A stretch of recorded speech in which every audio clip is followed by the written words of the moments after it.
সূরা ফাতিহার ফজিলত ও আমল। সূরা ফাতিহা পবিত্র কোরআনের প্রথম সূরা। ফাতিহা ছাড়াও সাবউল মাসানি, উম্মুল কুরআন, ফাতিহাতুল কিতাব সহ একাধিক নাম রয়েছে এই সূরার।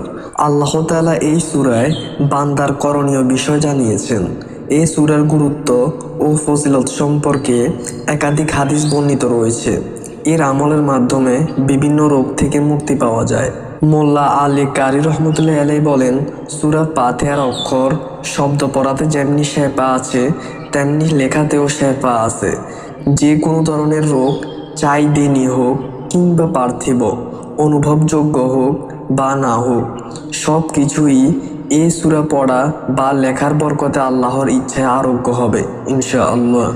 এই বিষয়ে হযরত আব্দুল মালিক ইবনে উমাইর রাদিয়াল্লাহু তাআলা আনহু থেকে বর্ণিত হাদিসে রাসূলুল্লাহ সাল্লাল্লাহু আলাইহি সাল্লাম বলেছেন, সূরা ফাতিহা সব রোগের মহা ঔষধ। সুবহানাল্লাহ। হযরত আবু সাঈদ খুদরি রাদিয়াল্লাহু তাআলা আনহু থেকে বর্ণিত এক হাদিসে এসেছে, কয়েকজন সাহাবী আরবের এক গোত্রে এলেন। গোত্রের লোকেরা তাদের কোনো মেহমানদারি করলেন না। হঠাৎ ওই গোত্রের নেতাকে সাপে কাটে। তখন তারা এসে বলল, আপনাদের কাছে কি কোনো ওষুধ আছে? তারা উত্তর দিলেন, হ্যাঁ আছে, তবে তোমাদেরকে আমাদের মেহমানদারি করতে হবে, আমরা প্রচণ্ড ক্ষুধার্ত। তারা মেহমানদারি করতে রাজি হলো। এছাড়া আমরা তাদের কাছে এক পাল বকরি চাইলাম। তখন একজন সাহাবী উম্মুল কুরআন অর্থাৎ সূরা ফাতিহা পড়ে মুখে থুতু জমা করে সেই ব্যক্তির ক্ষতস্থানে মুছে দিলেন। ফলে বিষ নেমে গেল এবং সে সুস্থ হয়ে গেল। সুবহানাল্লাহ। সাহাবীরা খাওয়া দাওয়া করে নবী করিম সাল্লাল্লাহু আলাইহি সাল্লামের কাছে বকরি সহ ফিরে এলেন। তারা রাসূলুল্লাহ সাল্লাল্লাহু আলাইহি সাল্লামের কাছে জানতে চাইলেন তাদের এই ধরনের কাজ ঠিক হলো কিনা। নবী সাল্লাল্লাহু আলাইহি সাল্লাম শুনে মুচকি হাসলেন এবং বললেন, ঠিক আছে, বকরিগুলো নিয়ে যাও এবং তাতে আমার জন্য একটি অংশ রেখে দিও। সহিহ বুখারী হাদিস নাম্বার 5006।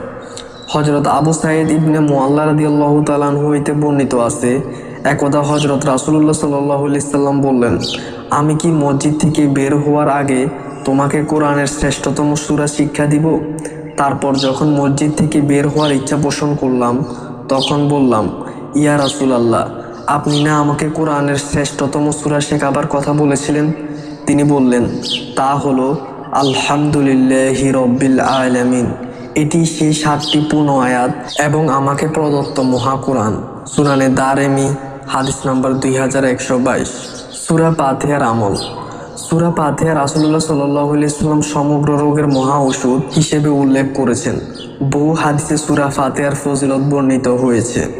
হযরত জাফর সাদিক রাদিয়াল্লাহু তাআলা আনহু বর্ণনা করেন, সূরা ফাতিহা 40 বার পাঠ করে পানির উপর দম করে কোনো জ্বরে আক্রান্ত লোকের মুখমণ্ডলে ছিটিয়ে দিলে এর বরকতে জ্বর দূরীভূত হয়।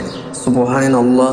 ফজরের নামাজের সুন্নত ও ফরজ নামাজের মধ্যবর্তী সময়ে 41 বার এই সূরা পাঠ করে চোখে ফুঁ দিলে চোখের ব্যথা দূর হয়। সুবহানাল্লাহ। শেষ রাতে এই সূরা 41 বার তেলাওয়াত করলে আল্লাহ তাআলা রিজিক বাড়িয়ে দেন। সুবহানাল্লাহ। এই সূরা 40 দিন নিয়মিত তেলাওয়াত করে পানিতে ফুঁ দিয়ে অসুস্থ ব্যক্তিকে পান করালে আল্লাহ তাআলা অসুস্থতা দূর করে দিবেন। সুবহানাল্লাহ। সহিহ বুখারী হাদিস নাম্বার 187। হযরত ইবনে আব্বাস রাদিয়াল্লাহু তাআলা আনহু হইতে বর্ণিত হয়েছে, তিনি বলেন, এক সময় জিবরাইল আলাইহিস সালাম নবী করিম সাল্লাল্লাহু আলাইহি সাল্লামের কাছে বসা অবস্থায় উপরের দিক থেকে একটি দরজা খোলার আওয়াজ শুনে উপরের দিকে মাথা উঠিয়ে বললেন, আকাশের এই দরজাটি আগে আর কখনো খোলা হয়নি। নবী করিম সাল্লাল্লাহু আলাইহি সাল্লাম বললেন, ওই দরজা দিয়ে একজন ফেরেশতা নেমে আসতে দেখলাম। জিবরাইল আলাইহিস সালাম বললেন, এই ফেরেশতা জমিনে এর আগে আর কখনো নামেনি। নবী করিম সাল্লাল্লাহু আলাইহি সাল্লাম বললেন, ওই ফেরেশতা আমাকে বলল, 2টি নূরের সংবাদ গ্রহণ করুন যা আপনাকে প্রদান করা হয়েছে, যা আপনার আগে অন্য কোনো নবীকে দেয়া হয়নি। সুবহানাল্লাহ। তা হলো সূরা ফাতিহা এবং সূরা বাকারার শেষ অংশ। সুবহানাল্লাহ। সূরা ফাতিহার ফজিলতের কথা বর্ণনা করে শেষ করা যাবে না।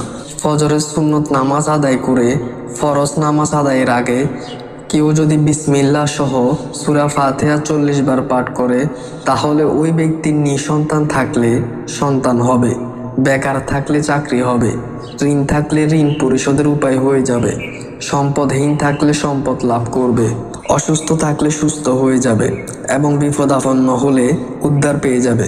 হযরত আলী রাদিয়াল্লাহু তাআলা আনহু বলেছেন, কোনো বিপদে পতিত ব্যক্তি 1000 বার সূরা ফাতিহা পাঠ করলে ওই ব্যক্তির উপর আর কোনো বিপদ থাকতে পারে না। সুবহানাল্লাহ।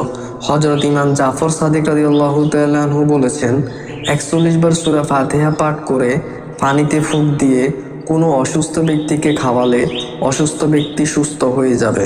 সুবহানাল্লাহ। এছাড়া কোরআনের একটি হরফ বুঝে পাঠ করলে 10টি নেকি লাভ করা যায়। সূরা ফাতিহায় 125টি হরফ রয়েছে। 125টি হরফ যিনি পাঠ করবেন তার আমল নামে 1250টি নেকি লিখে দেওয়া হয়।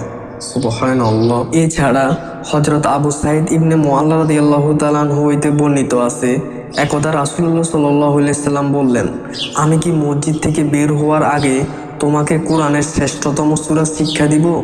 তারপর যখন মসজিদ থেকে বের হওয়ার ইচ্ছা পোষণ করলাম তখন বললাম, ইয়া রাসূলুল্লাহ, আপনি না আমাকে কোরআনের শ্রেষ্ঠতম সূরা শিক্ষা দিবেন?